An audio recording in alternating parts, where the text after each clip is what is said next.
సర్వోన్నతమైన స్థలములలో జయము అని కేకలు వేయిచుండరి.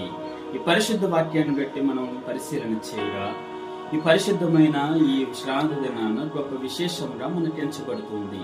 అదేంటి అని కనుక ఈరోజు మట్టల ఆదివారం అని బ్రానుకొమ్మల ఆదివారం అని నిర్వహించుకోవడము మనకు జరుగుతూ వచ్చుచున్నది. ఇది ఎందుకు ఇలా చేయబడుతూ ఉంది అనంటే దీనిని మనం తెలుసుకొనగా యెరూషలేము ప్రదేశంలో యెరూషలేము ప్రాంతంలో యేసుక్రీస్తు వారు ఒలీవల కొండ దగ్గరికి వెళ్ళినప్పుడు ఆయన శిష్యులలో ఇద్దరిని చూచి ఇలా అని చెప్తూ ఉంటారు.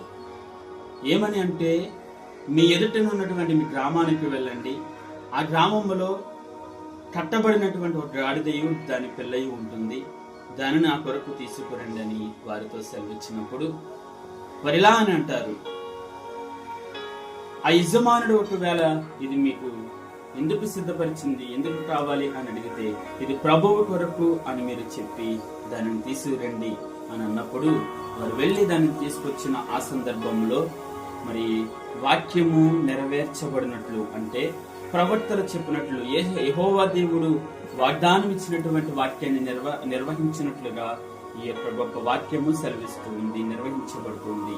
అలా తీసుకొచ్చిన వెంటనే జకర్యా గ్రంథము 9వ అధ్యాయము 9వ వచనములో జరిగినటువంటి ప్రవచన వాక్యము, ఇదిగోని రాజు సాత్వికుడై గాడిదను భారావాహిక పశుపిల్ల అయిన చిన్న గాడిదను ఎక్కి నీ యొద్దకు వచ్చుచున్నాడని సియోను కుమారుతో చెప్పుడి అనున్నది వాక్యము సెలవిస్తూ ఉంది.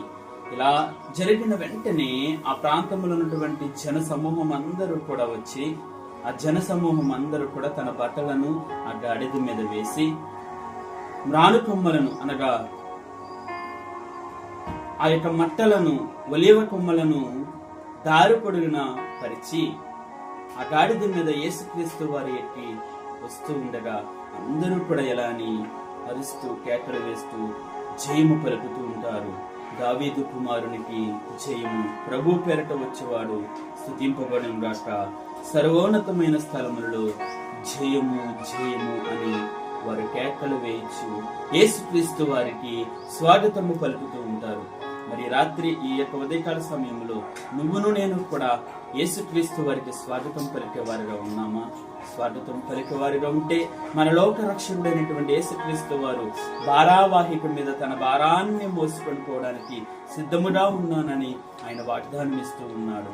ఆ భారావాహిక మీద వస్తూ ఉన్నాడు అనంటే అది నీ కొరకు నా కొరకే, అనగా పాప క్షమాపణ నిమిత్తమై, ఈ పాప పరిహారార్థ నిమిత్తమై బలి అవ్వడానికి, సిలువలో త్యాగము చేయబడడానికి, ఆయన రక్తము కార్చడానికి, మరణమును పొందడానికి, పునరుద్ధానుడుగా నిలబడడానికి యేసుక్రీస్తు వారు సమీపముగా ఉన్నారని మీకు నేను సెలవిస్తూ ఉన్నాను, తెలియజేస్తూ ఉన్నాను.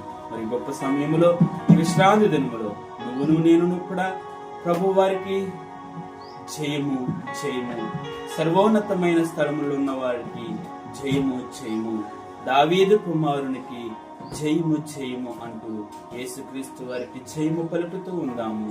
అలాగే ఈ విశ్రాంతి దినములు గొప్ప విశేషముగా ఉన్నటువంటి గొప్ప వాక్యము ఏంటి అంటే, ఆయన వస్తూ ఉండగా యెరూషలేము దేవాలయమునికి వెళ్ళినచో అక్కడ అనేకమైనటువంటి నీచ కార్యములు కనబడుతూ ఉంటాయి. అవి ఏంటంటే, క్రయ విక్రయ ధనముగా వ్యాపారములు జరుగుతూ, ప్రార్థన జరగవలసినటువంటి ఆ మందిరములు అనేకమైనటువంటి నీచ కార్యాలు జరుగుతూ ఉంటే ప్రభుల వారు ఎలాగూ అక్కడ పరిశుద్ధపరచబడతాది.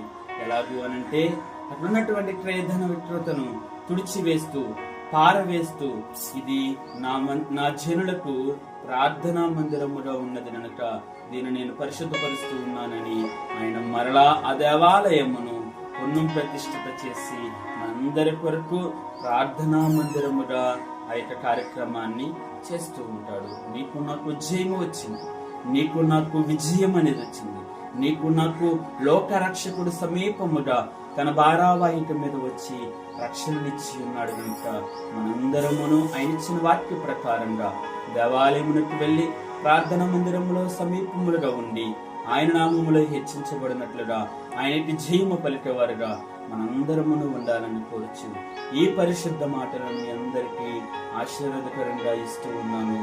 అందరికీ శుభాభివందనం తెలియపరుస్తూ యేసుక్రీస్తు వారికి జయము. యూదుల రాజుకి జయము, జయము జయము జయము.